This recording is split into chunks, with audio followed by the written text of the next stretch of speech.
Oi, gente, mais um videozinho aqui para nós conversarmos sobre mais um pouquinho sobre a depressão. A depressão, ela, como eu já falei no vídeo anterior, às vezes ela é causada por alguma coisa que você passou no passado, sofreu, mas tem pessoas que não conseguem identificar o que é isso. Por exemplo, eu tive uma vida difícil desde a minha infância, porque meus pais eram muito pobres, nós éramos 6 mulheres dentro de casa, morava na Paraíba. Hoje eu moro no Rio Grande do Sul. Tive meus 2 filhos em São Paulo, longe da minha família, longe de todos. E eu tive uma infância um pouco difícil, mas eu era bem feliz na minha infância, porque aquele pouco que meu pai podia me oferecer para minhas irmãs, aquilo para nós era muito e nós era muito felizes.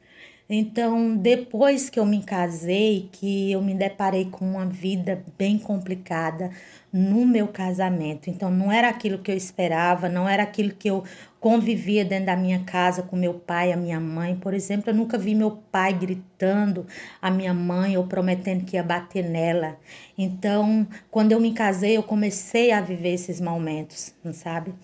Mas eu tinha Deus no coração, tenho Deus no coração e eu queria resgatar o meu marido porque eu amo ele, eu queria que Jesus fizesse algo na vida dele diferente, mas eu não tinha esse conhecimento, eu não ia na igreja, eu não conhecia a palavra de Deus. Então era algo muito complicado eu lidar com isso sozinha.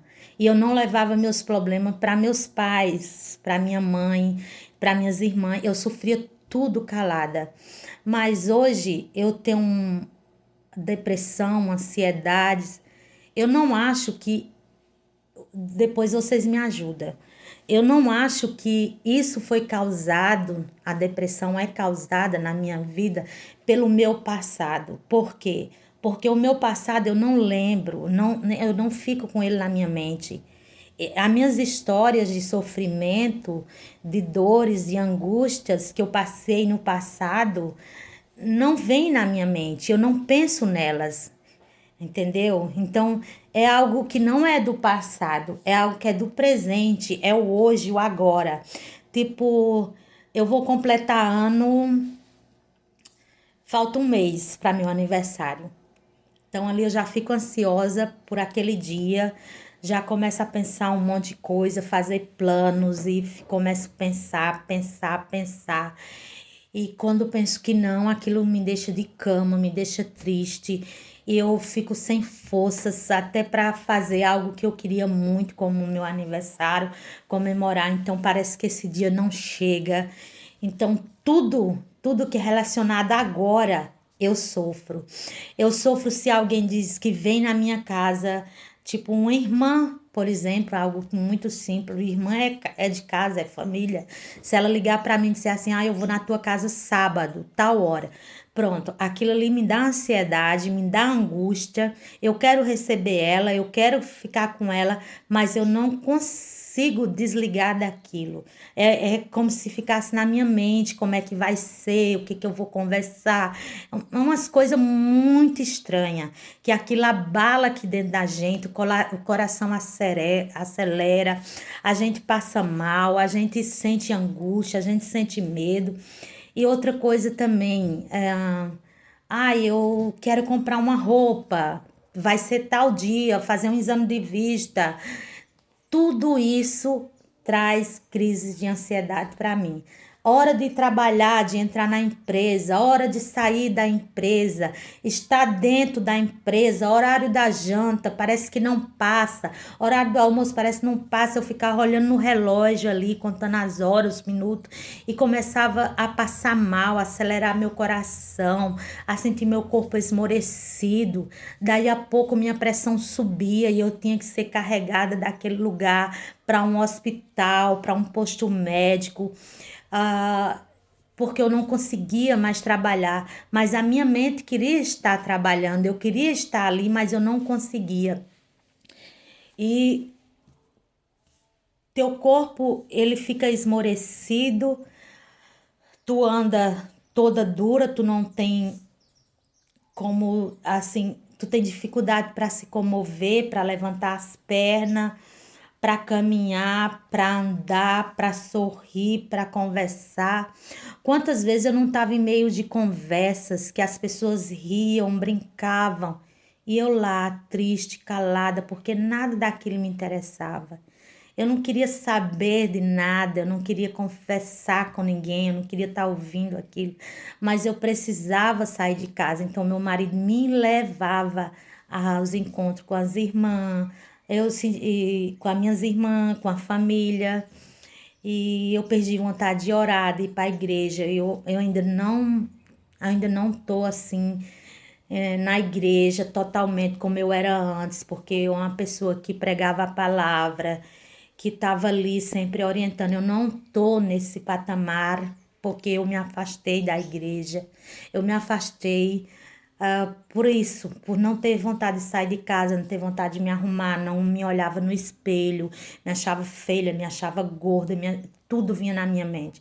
Então eu preferia ficar em casa, eu não ia para a igreja. Então eu me afastei de tudo isso. Por isso que eu disse que eu vou ter que expor um pouco a minha vida.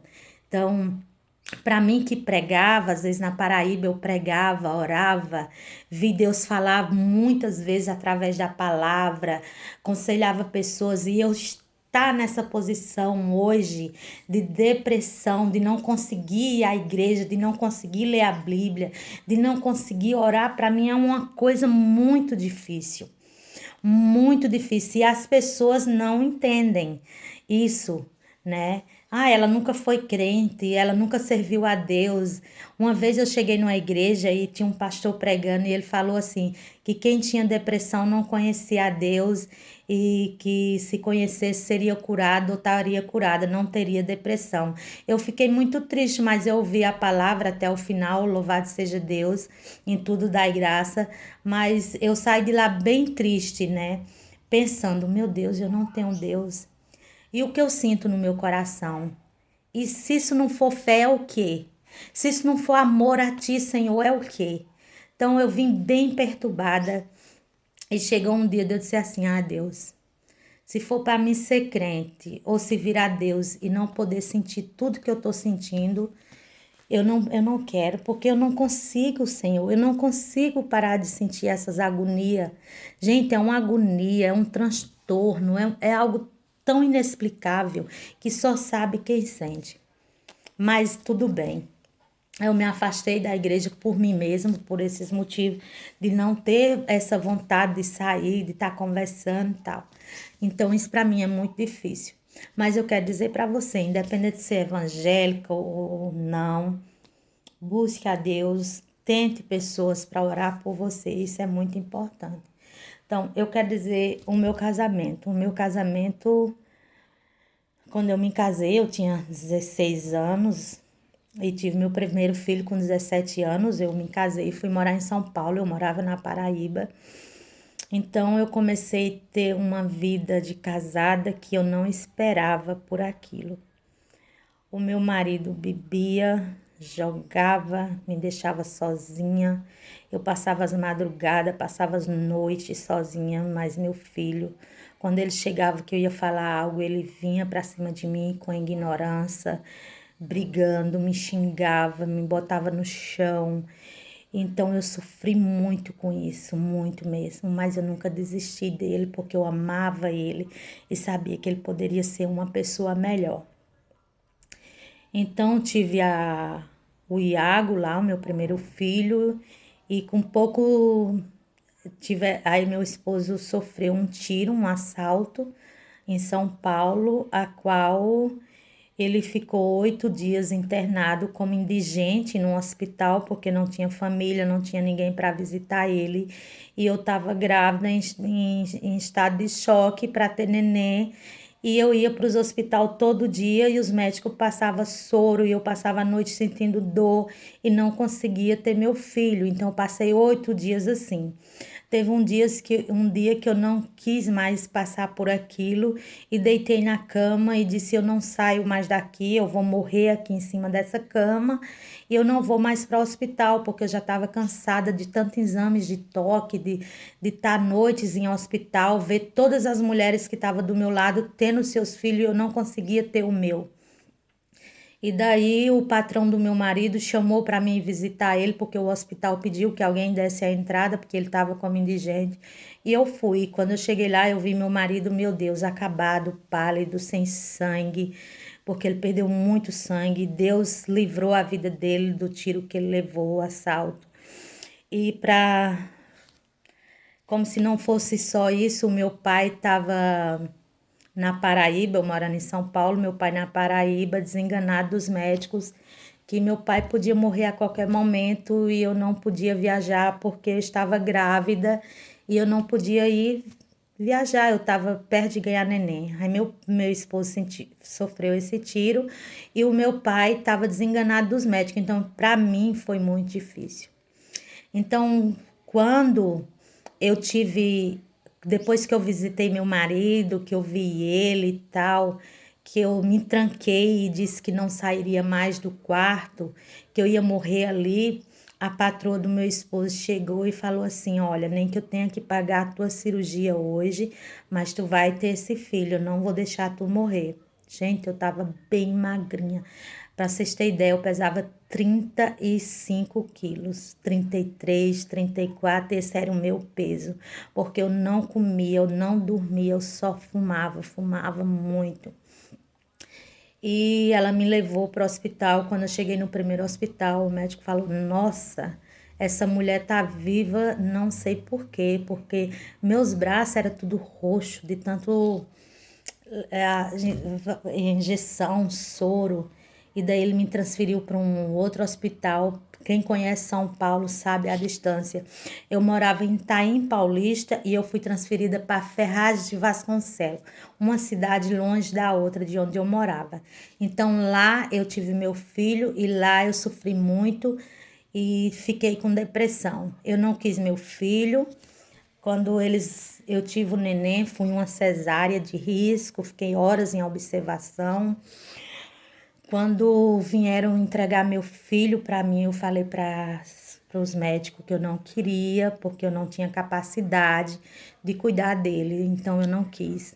Eu mandei voltar com a criança porque eu não queria. Mas aí eu já estava com depressão, só que eu não sabia. Mas dentro de mim, não era que eu não amasse o meu filho, simplesmente eu me sentia incapaz de cuidar dele. Eu não me achava capaz de cuidar de uma criança. Então, passei muito tempo internada devido à depressão. Geralmente, as pessoas que são cesárea passam 3 dias, 4 dias no hospital e saem. Eu passei ali por 15 dias internada, por causa que eu não comia, eu não me alimentava, eu gritava à noite porque eu via o quarto assim, tudo se abrindo, eu via as camas correr, eu via muita coisa ali dentro, então eu me agitava, minha pressão subia, então eu fiquei muito mal. E daí os médicos não me davam alta. Quando o médico veio conversar comigo, ele disse: não tem mais filho, porque tu teve depressão após parto, e tu tiver todos os teus filhos, tu vai sentir isso. Então eu nem dei bola, nem sabia na verdade que era uma depressão assim. Apesar que minha mãe teve depressão jovem, após parto também, mas eu nem lembrava disso, sabe? Não vinha na minha mente o que minha mãe tinha passado, o que eu tinha passado com minha mãe, eu não lembrava.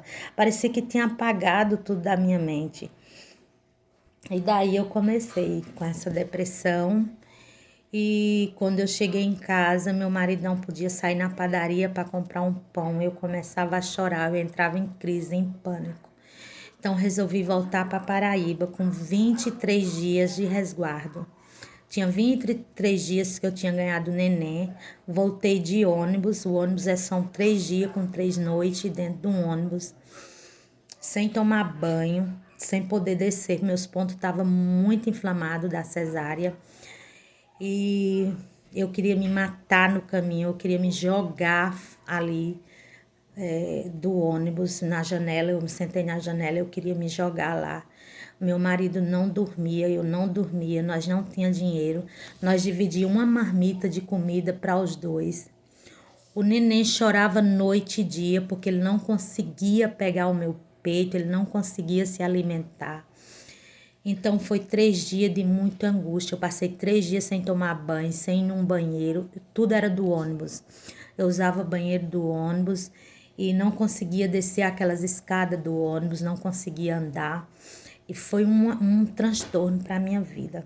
Quando eu cheguei na Paraíba, meu pai estava bem magrinho, numa situação financeira muito difícil. A minha família, meus pais, meu pai, minha mãe, minhas irmãs, eles estavam vivendo de doações de amigos, de pessoas ali. E aquilo me deixou muito triste, muito mal por eu não poder ter ajudado. Voltei de São Paulo com a situação pior que a deles, ainda doente, mas só que eu não ligava se era depressão, o que é que eu tinha. Eu achava que tudo era o que eu estava passando, meu sofrimento, e pronto, vou levar a minha vida. E daí, com pouco tempo, uns 2 meses, um mês, meu filho adoeceu e começou doente, morre, não morre, morre, não morre. E eu fui no hospital com ele e o médico disse, ó, ou tu tira teu filho daqui ou tu vai perder ele, porque ele não se deu o clima da Paraíba e ele tá muito desnutrido e a gente não tem o que fazer. Então, passei muito tempo com meu filho internado na Paraíba, tomando soro, furou a cabecinha dele, raspou porque não tinha mais onde colocar soro, então eu sofri muito com tudo isso. E meu marido foi no hospital se despedir de mim, do meu filho lá, para voltar para São Paulo, para ganhar dinheiro, para mandar me buscar. E daí, quando ele fez isso, durante 30 dias, eu saí do hospital com meu filho. Daí, meu marido ganhou o dinheiro, mandou o dinheiro da passagem e eu voltei para São Paulo sozinha, sem saber ler, sem saber escrever, mas consegui chegar até lá. E quando cheguei lá, as coisas melhoraram mais para mim, mas com 3 anos eu engravidei de novo. E daí começou a desencadear tudo de novo na minha vida. E eu não tinha uma vida fácil com meu marido. Meu marido bebia, o meu marido jogava e a gente brigava muito, muito, muito. É aquilo que eu te falei no primeiro vídeo. Ele me deixava no chão com palavras, com tudo. Então, foi uma vida muito difícil. Mas eu passei mais uns 3, 4 anos lá, tive a menina. Já foi mais tranquilo, porque eu já me preparei para aquilo que eu tinha e foi melhor um pouco, um pouco.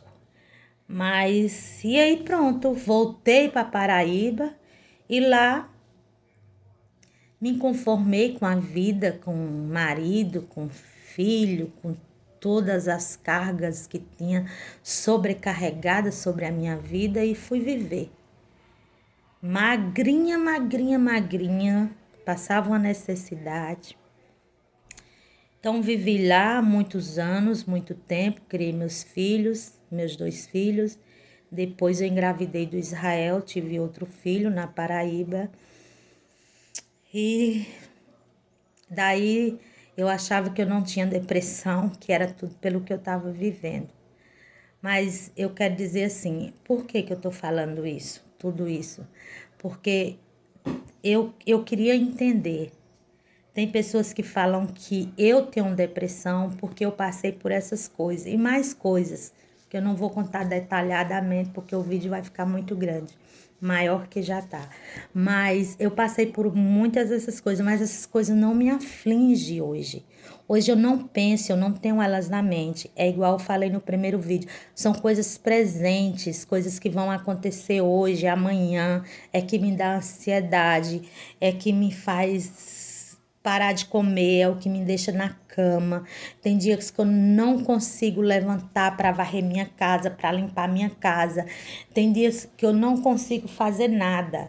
Eu vim embora para o Rio Grande do Sul, depois eu vou contar todo esse processo, mas só para adiantar um pouco, eu vim embora para o Rio Grande do Sul para trabalhar, vim sozinha, meu marido ficou lá. Com 30 dias que eu estava aqui, ele veio. Eu arrumei emprego. Eu trabalhei 3 anos numa empresa, senti a primeira crise de depressão, tive que sair da empresa. Fiz tratamento por 1 ano e entrei em outra empresa. Quando um ano que eu estava trabalhando nessa empresa, um ano e meio, senti outra crise de depressão, tive que sair da empresa. E me tratei por um ano e meio de novo. E depois, quando eu melhorei, eu entrei em outra empresa, porque eu precisava trabalhar.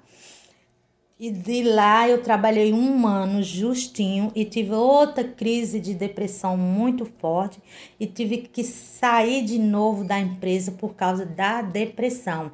Eu não conseguia ficar muito tempo. Era o máximo assim dos máximos que eu tentava ali com todas as minhas forças a continuar trabalhando, mas eu não conseguia. Então eu tenho medo hoje de trabalhar. Eu tenho medo de sair para uma empresa e voltar a todas as crises. Eu tenho pânico, eu tenho pavor de pensar que eu vou sentir tudo aquilo que eu senti antes. Então, tudo isso, gente, é para vocês entenderem que a depressão não é fácil, a ansiedade não é fácil. Então, abrace as pessoas que estão do seu lado. Ame elas, aconselhe, conversa. Sabia que tinha vezes que eu estava mal e não conseguia me levantar da cama para trabalhar e meu marido, às vezes, pessoas dizia que eu estava com preguiça de ir trabalhar, que aquilo era preguiça. Gente, eu não tenho preguiça de trabalhar. Eu sou uma mulher muito forte, glória a Deus por isso. Eu não tinha preguiça de trabalhar, eu não saía da empresa, eu amava, eu amei todos esses trabalhos que eu fiz, todas as empresas. Eu fiz amizade em todas as empresas. Até hoje eu tenho grandes amigos, grandes amigas que eu fiz nessas empresas. Pessoas queridas, chefe, todo mundo. Eu sempre fui uma pessoa muito querida, glória a Deus por isso, em todos os lugares que eu fui. Então, eu não teria nenhum motivo para ter preguiça ou para não querer trabalhar, porque eu amava o que eu fazia. Eu amava. Primeiro eu trabalhei com calçado, depois trabalhei na limpeza, depois trabalhei com fábrica de ossinho para cachorro. Então, todos esses trabalhos eu amava, amava de coração. Então, não tinha como ser uma coisa que era por mim. Era a doença, a ansiedade, era tudo que eu sentia que não permitia, não permite, porque eu tô com um ano que tô me tratando, mais de um ano que eu saí da empresa, tô me tratando e tenho medo, quero trabalhar, ter o meu dinheiro, ajudar meu marido, que é uma benção hoje na minha vida, eu quero dizer isso, que Jesus transformou a vida dele e que ele é uma benção em primeiro lugar. Eu agradeço a Deus e a ele por estar do meu lado, por me apoiar, por me abraçar, por me sustentar, por entender tudo que eu passei. E hoje meu marido é uma bênção, porque Deus é fiel. Deus transformou ele, me transformou, porque primeiramente, gente, quando você quiser mudar alguém, mude-se primeiro. Quando você quiser receber algo de alguém, dê primeiro, porque se você pensar que você muda alguém, você não muda. A gente que tem que mudar, a gente tem que abrir mão de certas coisas na nossa vida para que a gente tenha sucesso no casamento. Não tô falando no financeiro, não, eu tô falando no casamento, dentro da casa, dentro da família. Porque não adianta ter uma cama boa, confortável, um quarto lindo com mar e você não ter sono para dormir naquele lugar.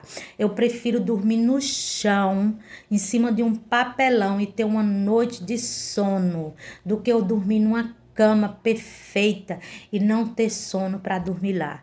Não conseguir dormir. Então, gente, baseie essas coisas na sua vida, que o principal de tudo é a sua saúde, a sua família, seu esposo, seus filhos, para que você possa superar a ansiedade e a depressão.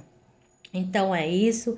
Depois eu vou gravar mais vídeo falando mais sobre a depressão, sobre mais do que eu passei, porque eu estou passando assim, ó, por cima, para que esses vídeos não fiquem tão grandes, para que você tenha interesse em ouvir até o final. Deixa seu joinha, clica aí, se inscreve no canal para que tenha mais conteúdo, para que eu possa passar mais dica para vocês. Eu vou dizer a vocês como eu restaurei meu casamento, como Deus abençoou, como Deus restaurou, como eu consegui mudar, para que meu marido visse a minha mudança e mudasse também. Eu quero falar para vocês como eu cheguei aqui no Rio Grande do Sul, como foi a minha vida, como está sendo até hoje. Faço tratamento, sim. Não sou psicóloga, não sou psiquiatra, não sou médica, não estudei para nada. Não tive essa oportunidade. Sou praticamente analfabeta, mas a minha escola foi a escola da vida, a melhor escola que eu aprendi e aprendo até hoje. Meu nome é Francinete Longuinho, sou casada, tenho 3 filhos, tenho 26 anos de casada e é isso, gente. Eu quero continuar conversando com vocês, orando por vocês. Se quiser me chamar, me chama aí para que nós possa termos uma conversa boa e criar muitos e muitos abraços para dar para o próximo, ajudar com conversa, com palavras, porque uma pessoa depressiva, ela precisa mais de abraço, de conversa, de apoio do que o próprio remédio, a própria medicação. A medicação é importante? É importante você procurar um médico? Mas mais importante é quem está do seu lado e que pode te ajudar tanto quanto a medicação. Eu fui ajudada pelas pessoas que estão do meu lado e eu quero que as pessoas entendam isso. E outra coisa, passe esse vídeo para outras pessoas, para sua família que não entende e para que elas possam entender. E outra, família que tem gente com depressão em casa, tem pessoas, filho, marido, esposa, vizinho, qualquer pessoa. Estude mais, olhe mais, veja mais vídeos falando sobre a depressão, para que você não critique, não aponte o dedo e não deixe essa pessoa sem assistência, porque é muito importante que a família entenda o que é depressão e o que ela pode causar na vida de alguém. A depressão está tirando vidas, a depressão está fazendo pessoas se matarem por falta de um apoio, de um abraço, de uma compreensão. Então, seja forte, levante e continue e ajude essas pessoas, porque elas precisam de você. Um beijo, um abraço. Deixa aí, se inscreva no meu canal, assina o sininho para chegar as notificações para você, dá um joinha, faz um comentário que eu já vou me sentir muito feliz. Se tiver um inscrito, 2, eu vou ficar feliz. Se eu ajudar uma pessoa, eu vou ficar muito feliz. Então, para que tenha mais conteúdo, para que eu possa conversar mais, falar mais, então eu preciso que isso se expanja mais pelas pessoas, para que dê tudo certo na sua vida e na minha vida. Ore por mim que eu oro por você. Estamos juntos para combater esse mal que se chama depressão e ansiedade. Eu te amo, Jesus te ama. Um beijo, até o próximo vídeo.